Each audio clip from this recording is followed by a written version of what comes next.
Boy, there's nothing quite like getting ready to do a keynote on generative AI in 6 hours, um, and having having Google just blow everything up.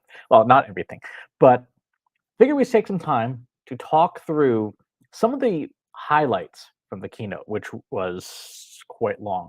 So let's go ahead and do that. I'll bring up. I'm not going to play the whole thing, but I want to talk about the big stuff here because I think there's some implications for us as marketers, as business folks, and things like that. So let's start with the context windows. Gemini 1.5, which is the flagship model, is it has the longest context window available in a consumer model, and it's going to 2 million tokens. Remember that a token is a fraction of a word, it's a portion of a word, 3 or 4 characters usually. That means that this thing will be able to hold in memory about 1.5, 1.4 million words. Right? That is gigantic. Your average business book is 70,000 words. Right? So you're talking about maybe 20 of these is the amount of text it can hold, which is just absolutely crazy. Uh, Sundar did point out that's a bunch of cheesecake menus, Cheesecake Factory menus. All right, let's scroll through. So what else were they talking about? The window is available. It's now available globally, and that's a big deal because Gemini, at least in AI Studio, was not available in the EU, and now it is. So if you're building apps, I was just talking to a client in Ireland that didn't have access to AI Studio. Now you do, uh, which is a pretty big deal. Google Workspace, these are improvements that are all just nice quality of life stuff, things I think is useful. Let's go into the developer stuff because some of the developer stuff I think is really interesting. When you look at how Google is showing the evolution of all their apps, they're essentially stuffing Gemini and everything, which is no surprise. But what's fascinating is that when you look at the applications, they're turning all their products into AI agents. So an agent is a piece of software that does something for you. So instead of I want to search and find the thing, it's saying I'm going to do the thing for you. And that is a huge departure for how we normally use services. The reason the reason that I'm focused on Google's announcements more so than OpenAI, which their stuff was just the other day. OpenAI does not have Google's infrastructure. They just don't. And what that means is that Google has the one advantage OpenAI does not. Google has data. And in the talk here, they're talking about at one point they started going over how is this useful in Google Photos. Here, when they talk about the image generation and video generation models, like, well, how do you get that training data? Where do you think they got it from? Us, right? We gave it to them. We gave them all this information that they can use to train on, and we gave them permission to use it, which is the critically important part. If you've uploaded stuff to Google Photos, to YouTube and stuff, you have given them a license to use it for training models.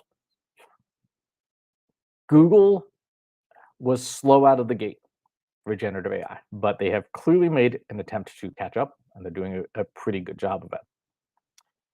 Think about their footprint. The only other company I can think of has as much of a footprint from a data perspective, and it's not quite second place. It's a second place is Meta. Google has Google Search, including everything we type into it and all of our behaviors, Gmail, YouTube, Chrome, the Google Android platform, Google Docs, all of Google Drive, all of this data, exempting the things that in Workspace where they're contractually saying, yeah, we're not going to use your data. Anything that is free, that's training data. Your stuff we signed away those rights in the terms of service. And so when we see stuff like the incredible things that you can do, yeah, it's trained on data that we gave them, and that makes total sense. This demo of the Gemini based assistant having multimodal real-world capabilities, between this and OpenAI's GPT-4o, for Omni, I should probably call it because this gets confusing with their naming convention. Watching this part here when they were demonstrating the live interactions was really cool. This is also like an intelligence, a spy's dream. Like the particular part where he's like, okay, here, what code do you see here? Let me recognize these documents for you. Um, be ideal for espionage. I'm sure the folks at Langley are like, we don't have that. Why don't we have that? This part here, which is where they are showing geolocation with live image data, cool and useful. But as I pointed out with GPT-4, uh, can be misused. So hopefully they are giving some thought to those protections, because it would be pretty trivial to show a model this of, say, someone you were stalking and have it easily identify where you are. It looks like they've got the variant of Google Glass running here. The ability for the model to understand the real world and things is super useful. This is an agent, right? This is an agent that is always connected. Meta's trying to do the same thing with the Ray-Bans. Apple has Apple Vision Pro. They didn't announce any hardware supporting this capability, but it's definitely going to be in phones.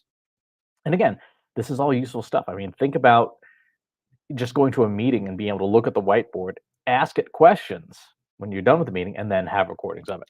All right, so that was the assistant. Project Astra is their way of essentially building these sort of personal assistants.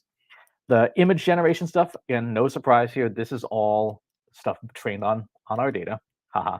The music sandbox and the video stuff,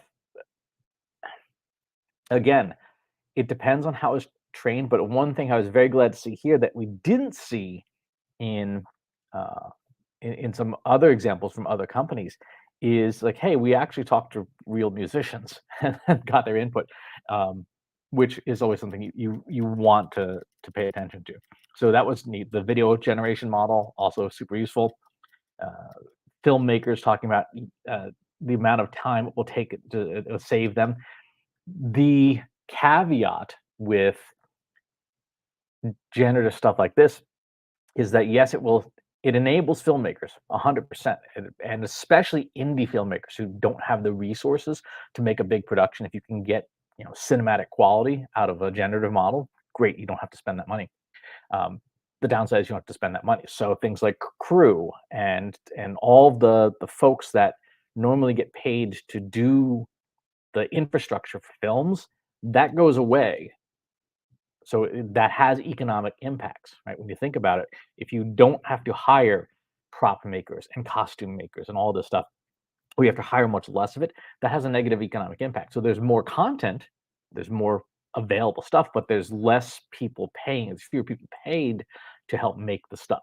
So you may, as a creator, be able to create some really cool stuff from your laptop. And I think that's a good thing, especially for marginalized and underrepresented people. If there are stories that you want told that you would never get funding for from a major studio, now you've got the capabilities to do that, which is pretty cool.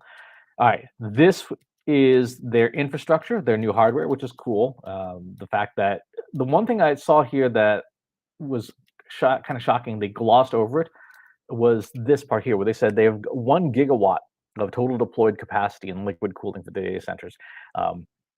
Liquid cooling means water cooling, and that means you have to be consuming and using sources of fresh water. Now, it can be used after it's gone through a cooling center, right? It just gets pumped right back into the river that you put it on. But that does have environmental impact, and they did not touch on that at all. I thought, well, that was a miss. Now we get to search, right? And this is where marketers are going to see the biggest impact. When you watch what they're doing, so search generative experiments, now called AI overviews, this is going into production. Search generative experiments and AI overviews essentially have transformed Google from a search engine that will take a user's interest and bring you to places on the internet, to being an app, to being an agent saying, hey, here's what I found. I did the work for you. This is super convenient for you and I as the consumer. This sucks hard if you are a marketer, if you are a company where you get a substantial portion of your traffic from search. As they go on through this demo, they show essentially that the software is just doing the things for you. This is the planning on search section. Here's a meal plan that we've planned to get put together for you. Here's some travel plans that we've put together for you. AI organized search results page. Watch this. This is really interesting, where they type in anniversary celebration dinner, and it says, hey, here's stuff that's anniversary worthy restaurants. Let's go ahead and pause that for a second, because that's important. For years and years and years, we have been telling Google, here's what you need to know about us. And Google has now ingested all that information. There's decades worth of it. It's in the indexing and catalog. We have spent so much time on things like keywords and key phrases, even though most modern SEO experts would say it's probably not the best idea, that we may not have paid attention to topics. At Trust Insights, we've been talking about topics and topic modeling since before the company got started, because it's how conceptually you think of language. Language occurs in topics, not individual keywords. Searching for sushi near in CBD in Melbourne, which is where I am right now,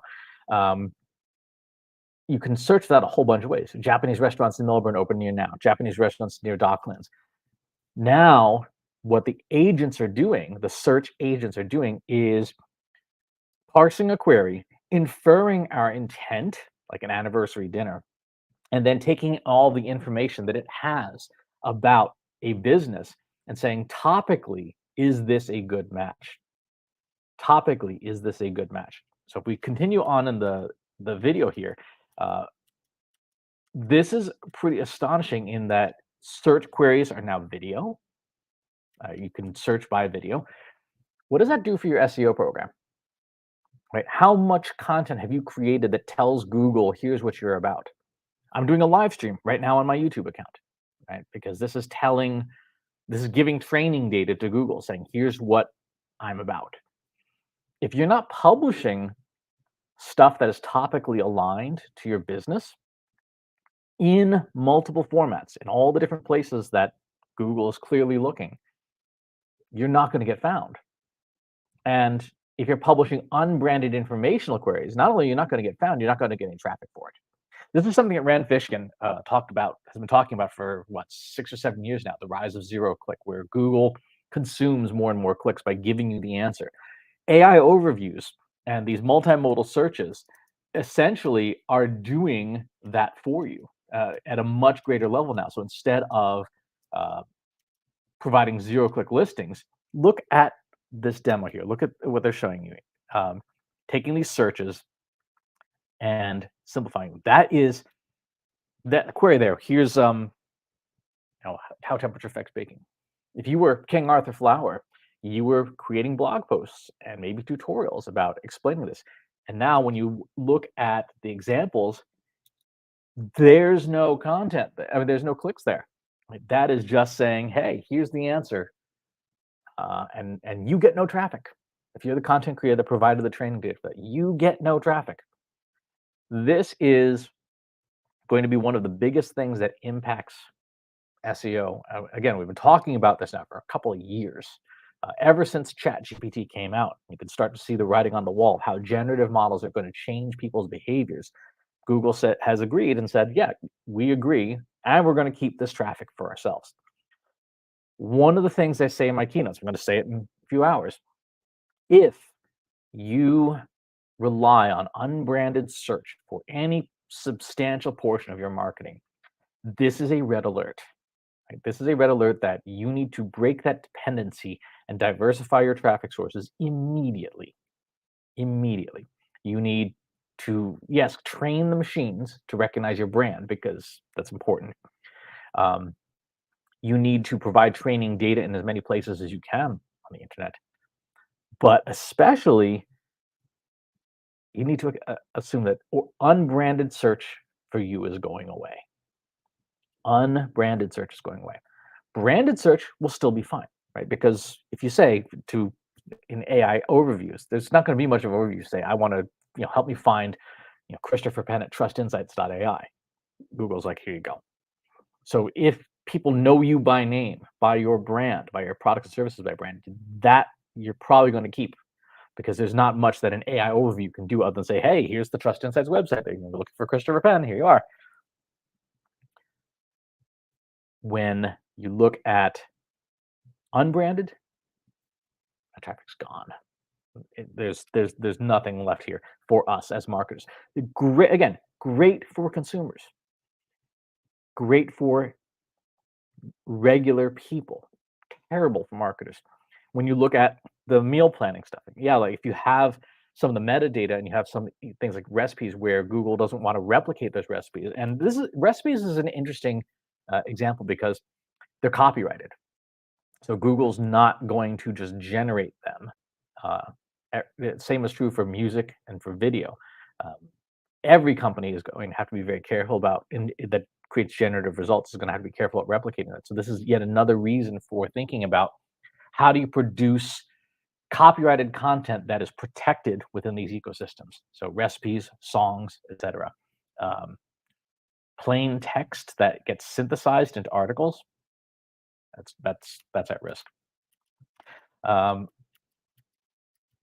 Let's continue on. So the Google Workspace stuff, that was pretty cool, very, very helpful. I'm looking forward to doing that just so that I can have some additional assistance doing expense reports and things.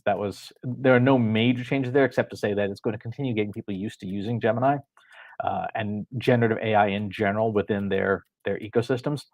The virtual teammate was interesting, and the gems.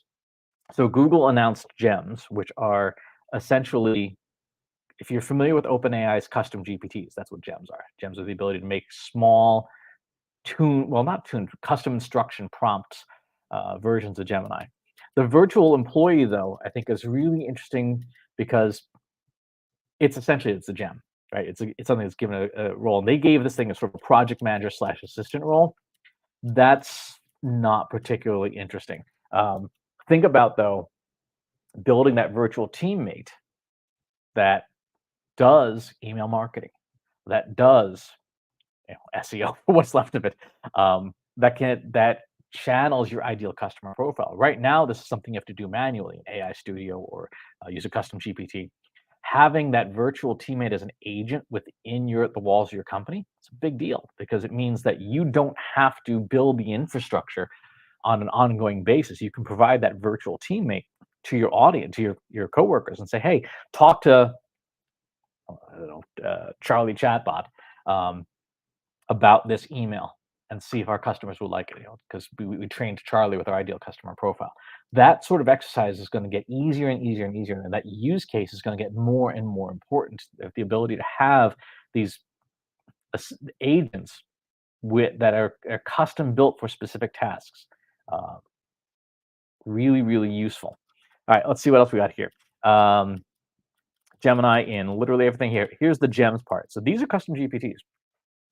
If you have built a custom GPT, it's going to be fairly trivial to port it to a Gemini gem, right? Your system prompt just goes in the instructions section. Any supporting documentation just goes into your Google Drive. What's interesting is the multimodality of it. If you've been working in AI Studio, you know that it supports way more than the consumer interface of Gemini. The consumer interface of Gemini supports uploading of images. The AI Studio, that allows anything from Google Drive, any kind of video, any kind of audio, and it's been available for a while now. So we see that the custom gems here, no surprises on any of this stuff. All that's rolling out in the summer. Here's your announcements about the context window, the 2 million, 35 languages, and so on and so forth. Some ridiculous piece of content there.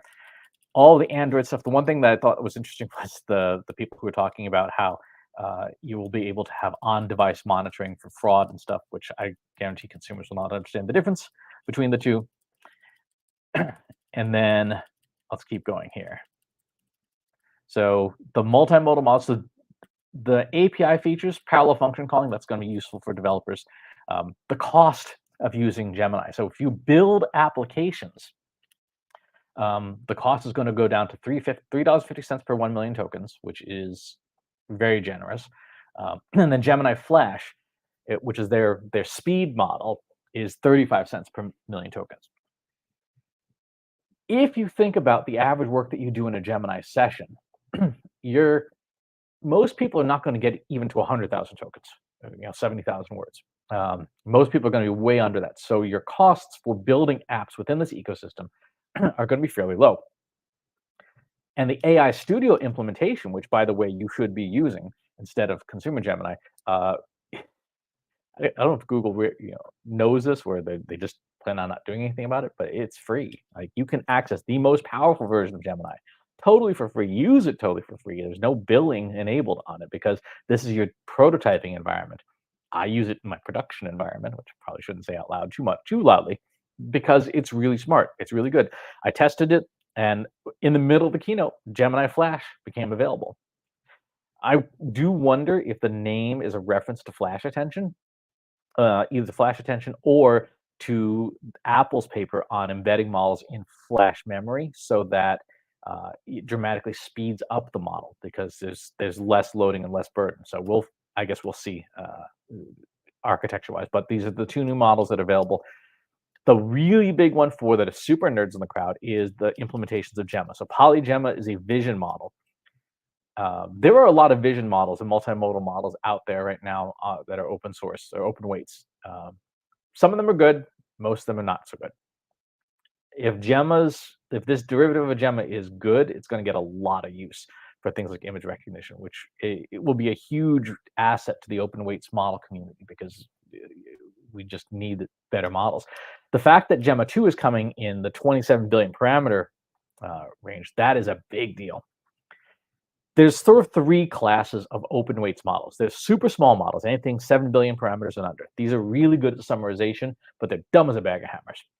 They really struggle to understand stuff, and they hallucinate all the time because they just don't have enough knowledge. Right? They've just not been trained on enough knowledge. Even Meta's new Llama 3 model at 8 billion parameters, it's fluent, but it loses coherence fairly quickly, and it hallucinates like crazy. There's this mid-range of models, but 13 billion to 30 billion parameters. And these are very capable models that hallucinate less, and they're more skilled. They still do hallucinate because, again, there's not that much information that they've been trained with. But at that range of model, you can run them on your laptop still. Once you get above 33 billion parameters into the 70 billion parameter and 315 billion, Meta's coming 400 billion parameter model, you need servers at that point. You are past consumer hardware unless you're buying like a couple, $20,000 worth of Mac Studios and chaining them together. So the fact that Gemma's coming out at this 27 billion parameter model is really in the sweet spot of highly capable models that you can run locally. And if it's smart, if the model they've built is decently smart enough, that's going to be a huge boon for anyone who wants to run a Gemini-like model in a protected environment. So one of the things that makes open models really important is you can run them on your servers behind the scenes in your company, and that data never leaves, never goes to Google, and so on and so forth. And if you get smart models in that 20 to 30 billion parameter range, you can build a lot of really cool applications. And oh, by the way, there's no billing other than the cost of electricity either, because it's running on your hardware. So that's pretty cool. The last part here on the AI-assisted red teaming using DeepMind and essentially gamification, I think that was useful. SynthID, aka watermarking, being built into all their products. And this is the part that I thought was super powerful, that they're open sourcing it. That's a big deal. Making that available to us is a pretty big deal, because you want more people using that. You want more people embedding this stuff in their outputs.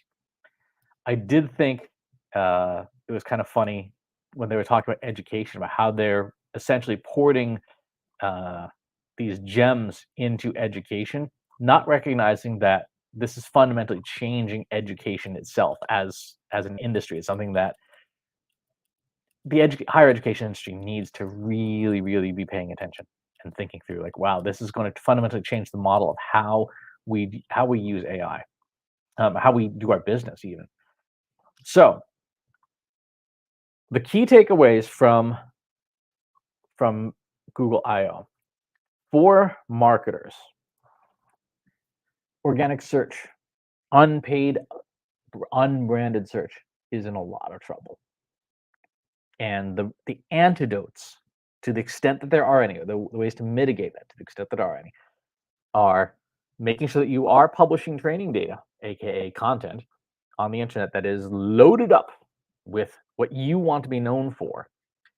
The several decades of generosity that we have made with Google and companies like it should probably come to an end.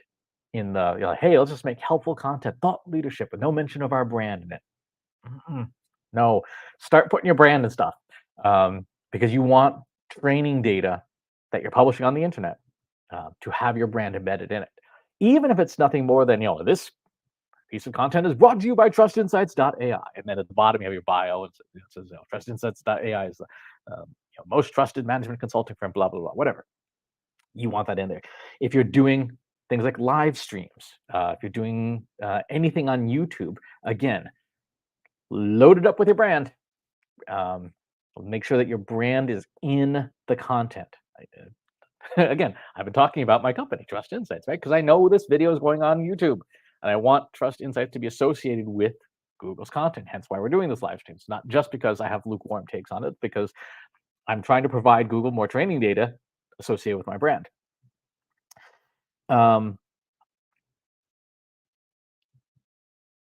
Second, you need to invest in brand. Invest heavily in it.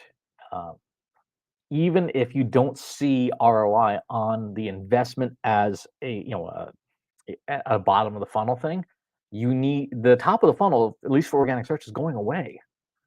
Right? That's gone, and the only people who will find you are the people who are looking for you by name.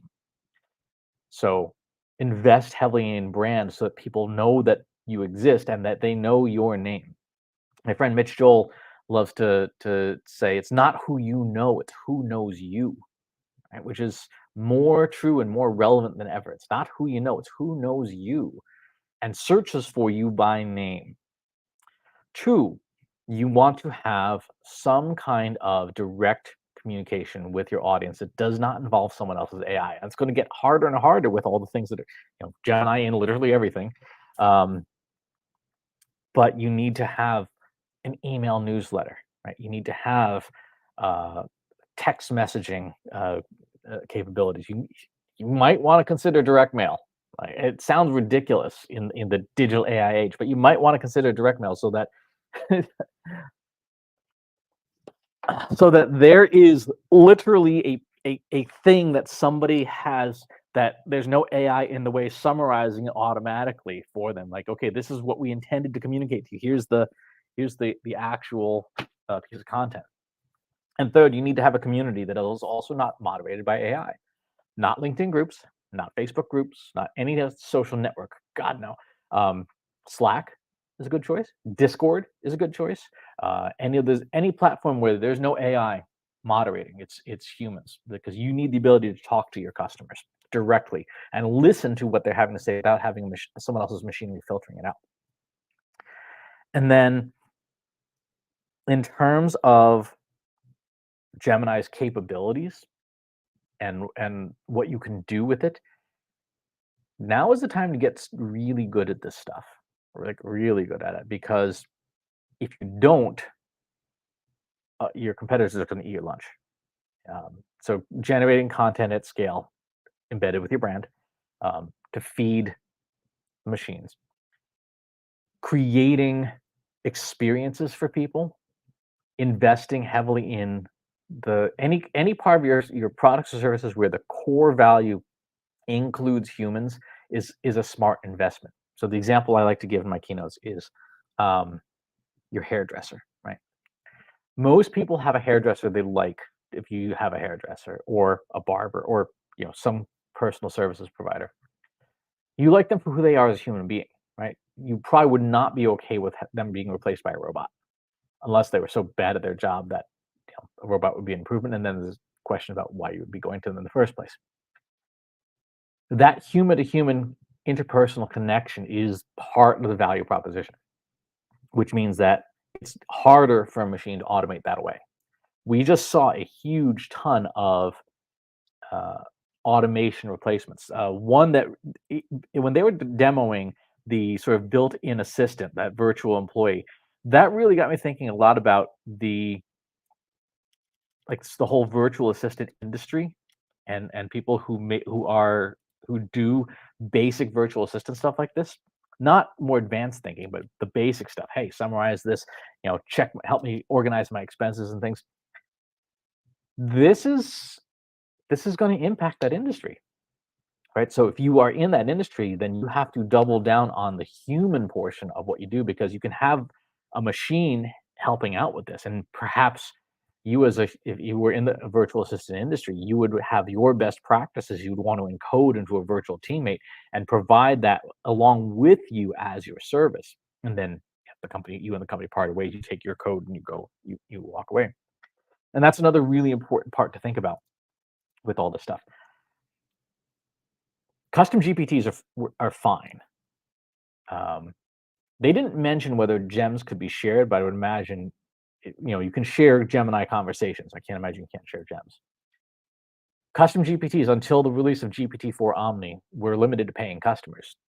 Gems may or may not be. We don't know yet whether it's going to be gated to the people who are paying for Google AI, or if it's going to be free. If it is free, um, even if it's not free, just Google scale means that there's going to be a cottage industry for those gems. In the same way that, remember when custom GPTs launched, suddenly everyone and their cousin on LinkedIn is hawking their custom GPT for this, that, other thing. The same thing's going to happen with gems, but at a larger scale, because again, it's more accessible. Google's infrastructure is gigantic. Their footprint is huge. So what things have you done with custom GPTs that you can port into the Gemini architecture, along with the other content types you can't currently port into a custom GPT? Your value as a marketer, as a business person, as a service provider of some kind, will be inclusive of the AI assistants that you build as part of your job. So your value will be inclusive of the virtual teammates that you bring with you, because hopefully your prompts are better, your backup, your core data is better. This is one of the reasons why your data is so important. Anyone can make a custom GPT or a gem or whatever. You can give it a good detailed prompt, but you have data that is unique to you that other people don't have, that you can then leverage to build AI assistants that are smarter than someone else's assistant that does not have that data. So you need to have that on hand, whether you're an individual, whether you're a manager, whether you're an executive, whether you're a company. Your data is part of what's going to differentiate you in the age of generative AI, and your ability to turn that into applications like gems that you can then bring to market. Because one of the things that you can see here in the way Google is thinking about all of its properties, Google is turning all of its properties into agents, into AI agents. They didn't show YouTube in here very much, but I would imagine it's not other than summarization. It's not terribly too far away to think about how Gemini will allow for smarter search in YouTube videos, right? And it will it will construct a playlist for you. So your videos had better have enough rich data in them, like captions, to feed Gemini. Google Meet is being turned into as an agent. Google Search is 100% becoming an agent. They were even showing an example of having it doing some buying for you. And the number one thing that you can do today, right now, at no additional tech infrastructure cost beyond what you're already doing and what you should be doing, is to make your digital properties accessible. So if they're not compatible or they're not easily accessible with a screen reader, like someone with a visual impairment, it's not going to work well with an AI agent either. And if you want Google and its AI agents to be able to buy from you on behalf of a consumer, you better make sure that it's easily compatible with a screen reader. Right? So if your site is all fancy and flashy and it's filled with stuff that is hostile to someone who's visually impaired, it is also hostile to AI. It is also hostile to a good experience for someone who's visually impaired or who, in the case of AI, has no actual eyes. Get your properties in great working order for the visually impaired, and they will work well with agents. We just saw examples of how these things are interfacing with different ecosystems. So that's the lukewarm take from Google I/O from 2024. Nothing here should be shocking. A lot of stuff is evolutionary. And it is now very much about packaging up AI capabilities as products and services, and is very much now about the commoditization of AI and putting it into everything. Whether you want it or not, it's coming. And whether you want it or not, it's going to impact how your customers are using it, finding you, and doing business with you. And the smartest thing you can do is try and get ahead of it. Events like Google I/O and developer blogs are so important because they tell you where the tech is, and then you can build business strategy and marketing strategy from understanding the tech. If you don't understand the tech, then you don't know how it's going to impact your business. So this was an unexpected live stream, but I felt like it was important. And again, really important for us to do this with Google stuff and with Apple stuff, with WWDC, because these mobile devices, right, as you saw in the demos, are really the portal for a lot of people's entry into generative AI, especially from a consumer perspective. So if you're not aware of what's happening, it's going to be hard to build strategy around it. I will talk to you all next time, but until now, this is the Lukewarm Takes. Talk to you soon. Take care.